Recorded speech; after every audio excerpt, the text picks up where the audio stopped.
Dhaka premier division cricket league DPL 2025-26 আসরের format চূড়ান্ত করেছে Dhaka metropolis cricket committee CCDM এবং বাংলাদেশ ক্রিকেট বোর্ড বিসিবি।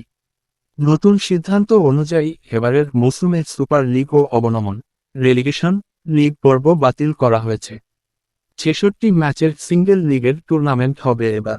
শুক্রবার 1 মে 2026 এক মিডিয়া রিলিজে জানানো হয়, আগামী 4 মে থেকে শুরু হয়ে 11 জুন পর্যন্ত চলবে এবারের ডিপিএল।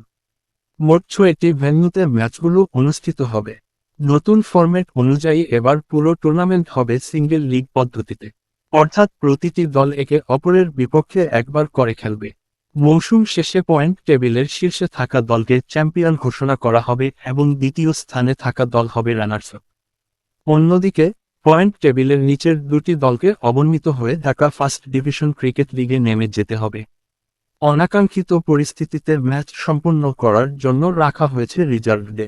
দেশের শীর্ষ লিস্ট মর্যাদার এই টুর্নামেন্ট অংশ নেবে ঢাকার শীর্ষস্থানীয় 12টি ক্লাব, যেখানে রয়েছে Abahani limited, Mohammedan sporting club লিমিটেডের মতো ঐতিহ্যবাহী ক্লাবের পাশাপাশি রয়েছে Gazi group cricketers, legends of Rupganj, Gulshan cricket club, Agrani bank cricket club, prime bank cricket club, Bashundhara strikers Dhanmondi sports club, Rupganj tigers cricket club, brothers union limited, city club ও ঢাকা লেপার্ডস।